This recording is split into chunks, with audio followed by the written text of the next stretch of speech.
Hola a todos, ¿cómo están? Me llamo Kane, tengo 16 años y hoy voy a estar hablando con Teresa Torralba sobre cómo podemos usar nuestro cerebro para lograr lo que nos proponemos en este contexto que estamos viviendo. Ella es licenciada en Psicología, doctora en Neurociencias, jefa del Departamento de Neuropsicología del Instituto de Neurología Cognitiva de Buenos Aires, INECO, y profesora titular de Neurociencias en la Universidad Favaloro. Hola Teresa, ¿cómo estás?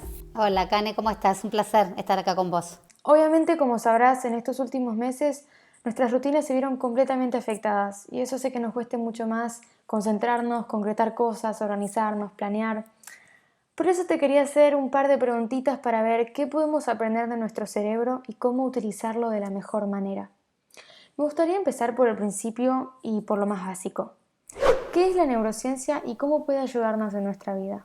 Bien, Kane, la neurociencia es el campo de la ciencia que estudia específicamente el sistema nervioso, el cerebro y los diferentes aspectos, tales como su estructura, su función, su desarrollo, y cómo los diferentes elementos interactúan, dando de alguna manera lugar a las bases biológicas de lo que es la cognición y lo que es la conducta y la emoción. Por lo cual entender el cerebro es de alguna manera el rol de las neurociencias.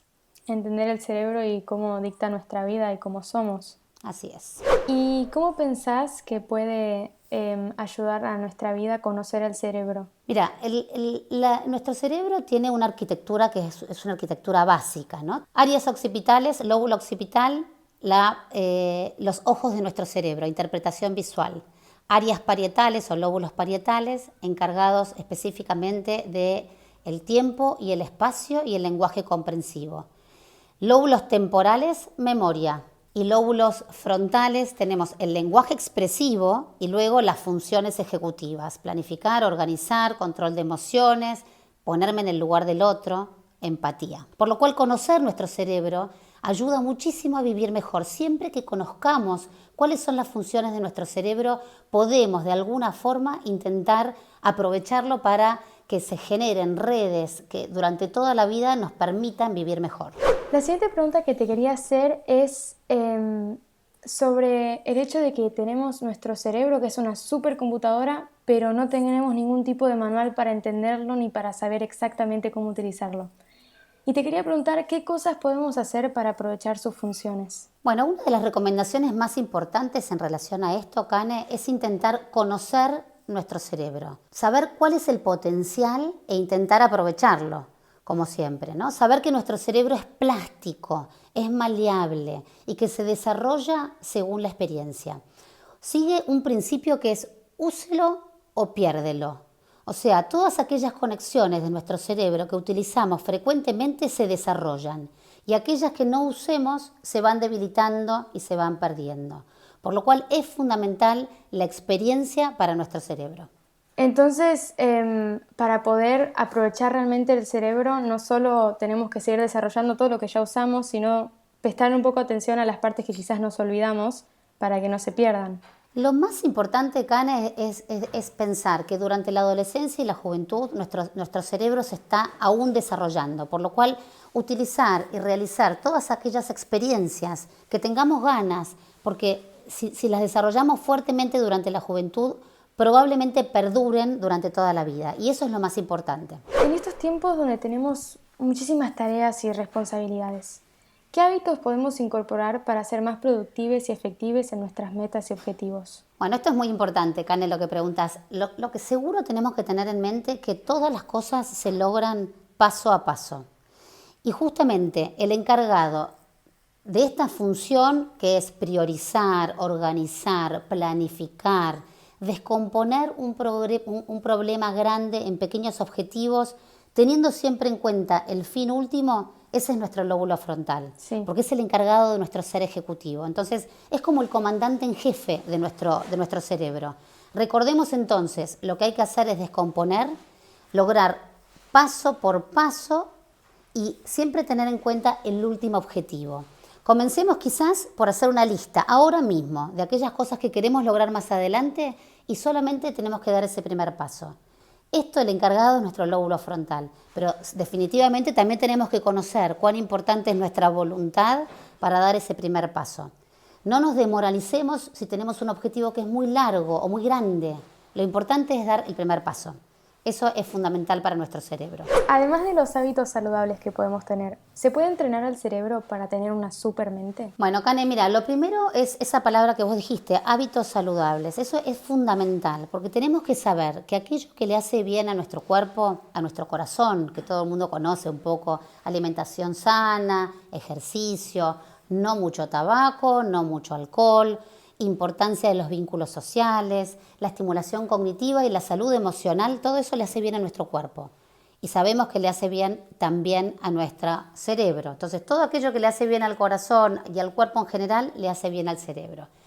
Eso por un lado. Pero bueno, después con respecto a la supermente, que es una super pregunta, hay estudios que demuestran que si uno estimula determinadas habilidades en particular, seguramente, como puede ser la atención, la memoria, el funcionamiento ejecutivo, uno logra mejorar esas funciones. Y no solamente uno logra mejorar esas funciones, es decir, me entreno en memoria, mejoro la memoria, sino que también transformo mi cerebro. Eso es increíble, el cerebro se transforma a través de la experiencia. Entonces hay un montón de investigaciones que demuestran cómo se va transformando el cerebro en sí mientras uno realiza y entrena una función. Entonces, la supermente es bastante sencillo. ¿Querés una supermente? Superentrenate y probablemente lo vas a lograr. Muchas veces nos pasa como adolescentes que los nuevos desafíos a los cuales nos enfrentamos nos paralizan o nos generan rechazo porque nos dan miedo. ¿Qué podemos hacer desde nuestras mentes para afrontar nuestros miedos? Bueno, la primera recomendación, por supuesto que este tema merece como mucha atención, ¿no? Pero la primera recomendación es identificar el miedo. Cuando uno identifica el miedo, ya ganó media batalla. La segunda recomendación es escribir a qué le tengo miedo. Es poder como no solo identificar la sensación de miedo, sino también cuáles son los agentes que me están causando miedo, que pueden ser internos o pueden ser externos definitivamente. Y luego es emprender o empezar a afrontar esos miedos. Es decir que es muy normal tener miedo, ¿no? Y es todo un aprendizaje, agarrar de alguna manera el toro por las astas y decir, bueno, le tengo miedo, acepto mi miedo, lo identifico, lo analizo, a qué le tengo miedo y después veo a ver cómo puedo de alguna manera con pequeños pasos y tratar de afrontar ese miedo.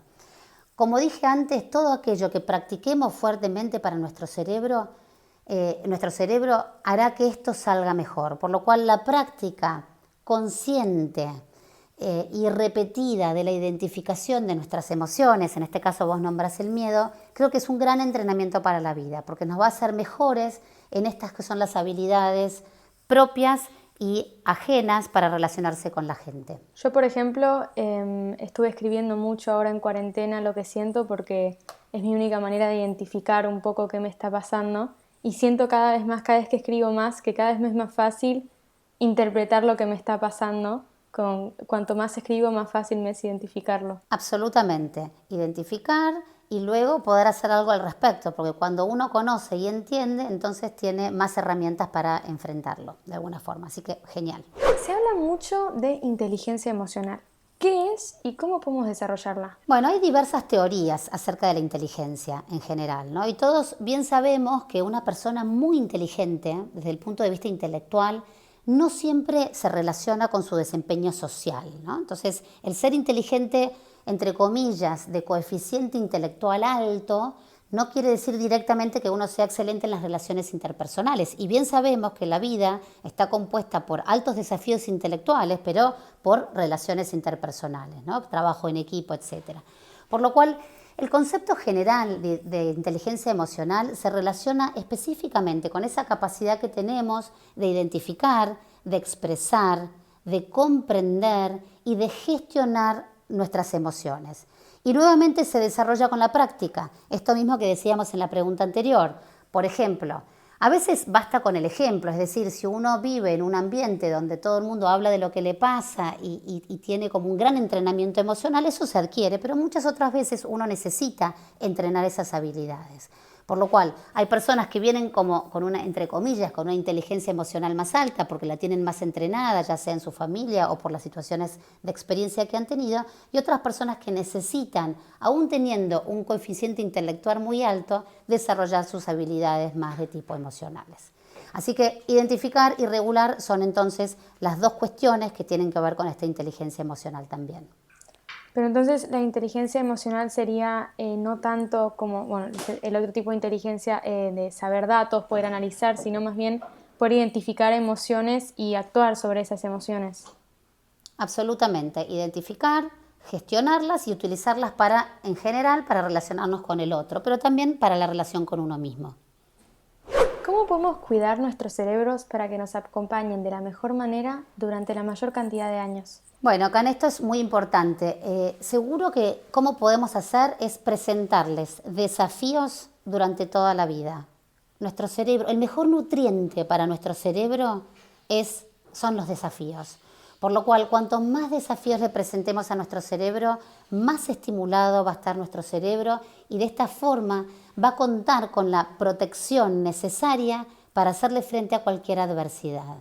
O sea, en corto, desafíos. Los desafíos son los nutrientes más importantes para nuestro cerebro y de esta manera, con desafíos constantes, vamos a mantener nuestro cerebro protegido para cualquier adversidad que aparezca. Eso es clave para nuestro cerebro y para envejecer bien con nuestro cerebro saludable. Parece como un niño que hay que mantener entretenido para que se críe feliz y completo, ¿no? Definitivamente, mira, el peor defecto que podemos hacer con nuestro cerebro es mantenerlo en reposo. Es decir, mantenerlo en reposo, ya sea mirando televisión, escuchando la radio, o necesitamos siempre que entren nuevos estímulos, que nuestro cerebro aprenda. Y por eso los adolescentes y los jóvenes tienen cerebros muy estimulados, porque están constantemente frente a nuevos aprendizajes. Sí. Ahora, a medida que envejecemos, nos vamos acostumbrando, nos vamos volviendo más rutinarios, ya los desafíos son menores. Entonces, todo el tiempo hay que pensar que hay que buscar un nuevo desafío. No importa la edad que tengamos, a los 60, 70, 80, 90, hasta la edad que sea, siempre buscando nuevos desafíos. Instrumentos musicales, lenguaje, nuevos idiomas, relaciones sociales, lo que fuere, pero siempre desafíos. La última pregunta es, ¿la intuición es una función del cerebro? Bueno, está muy buena la pregunta, porque de hecho no es una función, no sería una función. Kant decía, si uno tiene conceptos sin intuiciones, estos son vacíos. E intuiciones sin conceptos son ciegos. Es decir, que la combinación entre intuición y conceptos es fundamental para nuestra vida. La intuición es un proceso que influye definitivamente sobre nuestros procesos, por ejemplo, sobre la toma de decisiones. Las intuiciones se basan básicamente en experiencias anteriores, es decir, uno va aprendiendo a través de la experiencia y luego ese aprendizaje se vuelve intuición. Son procesos rápidos, automáticos, pero que también se ejercitan porque hay que permitirnos tomar conciencia de esas intuiciones. En realidad lo importante es permitir que estas intuiciones formen parte de nuestra toma de decisión cotidiana. Lo más importante quizás sea la integración, entonces, intuición y razón, gran combinación. Sí, no hay que dejar de llevarse por ninguno de los dos porque ahí se complica.